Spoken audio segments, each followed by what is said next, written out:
غیبت کیا ہے؟ کسی انسان کی غیر موجودگی میں اس کی برائی کسی اور سے کرنا وہ غیبت ہے، لیکن ہر غیبت غلط نہیں ہوتی۔ کیسے؟ ایگزامپل دیتی ہوں۔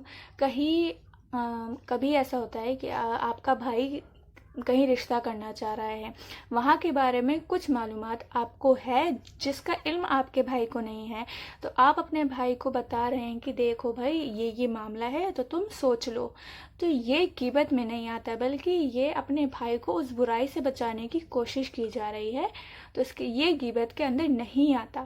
نہ ہی وہ ان لوگوں کو بدنام کرنے کا سوچ رہا ہے، بلکہ اپنے بھائی کو اس برائی سے بچا رہا ہے، اس لیے اس نے بتایا، تو یہ غیبت نہیں ہے۔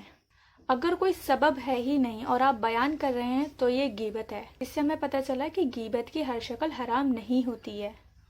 حدیث ہے جو ابو داؤد، مسلم شریف اور ترمذی میں موجود ہے، تو حضرت محمد صلی اللہ علیہ وسلم سے سوال کیا گیا کہ غیبت کیا ہے؟ تو آپ صلی اللہ علیہ وسلم نے بتایا کہ تمہارا اپنے بھائی کا تذکرہ کرنا ہے کہ اگر اسے معلوم ہو تو اسے پسند نہ آئے، اگر اس کے سامنے بھی تم نے بولا ہو تو اسے پسند نہ آئے۔ سوال کیا گیا صلی اللہ علیہ وسلم سے، آپ غور کیجئے کہ اگر جو برائی میں نے اپنے بھائی کے بیان کی اور وہ برائی اس کے اندر موجود ہوئی تو کیا میں نے غیبت کی؟ تو آپ صلی اللہ علیہ وسلم نے فرمایا اگر اس میں وہ برائی ہے جو تم کہہ رہے ہو تو اس کا مطلب تم نے غیبت کی، اگر نہیں ہے وہ برائی اس میں جو تم کہہ رہے ہو، اس کا مطلب تم نے اس پہ الزام لگایا، جو کہ ڈبل گناہ ہو گیا، ڈبل جرم ہو جائے گا۔ تو یہ ہمارے سوسائٹی میں بہت نارمل ہے، غیبت کرنا بہت زیادہ نارمل ہے، یہ ہمارے معاشرے کے اندر بہت پھیلی ہوئی ہے۔ کہا جاتا ہے کہ کئی کورسز کا ڈنر ہو رہا ہے، اس کے بعد کوئی گفتگو ہوتی ہے، تو اس گفتگو میں پتہ چلتا ہے کہ سب سے زیادہ ڈیلیشیس ڈش جو تھی وہ دوسروں کی غیبت کرنا تھی۔ ایک ایگزامپل ہے، کسی ایونٹ میں 3 لوگ بیٹھے ہوئے ہیں اور وہ کسی اور کی غیبت کر رہے ہیں، اور ان تینوں میں سے کوئی ایک اٹھ کے چلا جاتا ہے، تو جو وہ دونوں ہیں وہ اس ایک کی غیبت کرتے ہیں جو وہاں سے اٹھ کے چلا گیا ہے۔ تو یہ نارمل ہو چکا ہے غیبت کرنا، تو آپ اپنے آپ کو غیبت سے بچائیں، کیونکہ یہ بہت بڑا جرم ہے، آپ کی ساری نیکیاں گوا دیتا ہے۔ اللہ تعالیٰ نے قرآن میں بھی فرمایا، سورہ حجرات آیت نمبر 12 میں اللہ تعالیٰ نے فرمایا کیا تم میں سے کوئی شخص یہ پسند کرے گا کہ اپنے مردہ بھائی کا گوشت کھائے؟ تو آپ کو تو گھن آ جائے گی، یہ تو کون کرے گا بھائی؟ آپ کو تو بہت برا لگے گا، کوئی شخص گوارا کرے گا ایسا کرنا؟ کیوں کہا اللہ تعالیٰ نے ایسا قرآن میں کہ اگر کہ انسان ہے، مردہ ہے، اس میں گوشت آپ کہیں سے بھی نوچ کے گوشت کھا لیں، وہ جو مرا ہوا ہے اس کو کیا فرق پڑ رہا ہے؟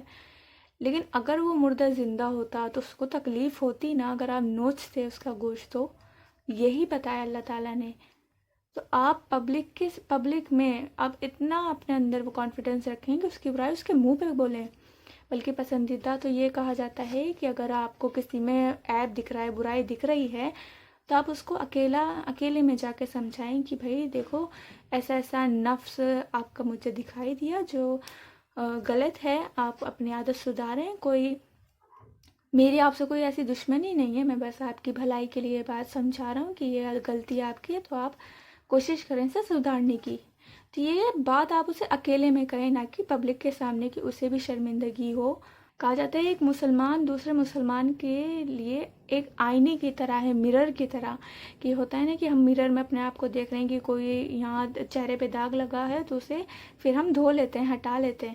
تو اسی طرح سے ایک مسلمان کو دوسرے مسلمان کے لیے آئینے کی طرح ہونا چاہیے، کہ سامنے والے کی جو غلطی ہے اس کو اکیلے میں سمجھائیں اور اسے غلطی کو صاف کرنے میں اس کی مدد کریں، نہ کہ اس کی غلطی کو ہر جگہ پھیلائیں اور اسے بدنام کریں۔ تو ہوئی اس کی بھلائی کی بنیاد پر اسے اکیلے میں بتانا، اور اس کی غیر موجودگی میں اس کی برائی کسی اور سے ڈسکس کرنا یا شیئر کرنا، تو یہ غیبت میں آتی ہے۔ آپ سب غیبت سے بچنے کی کوشش کریں۔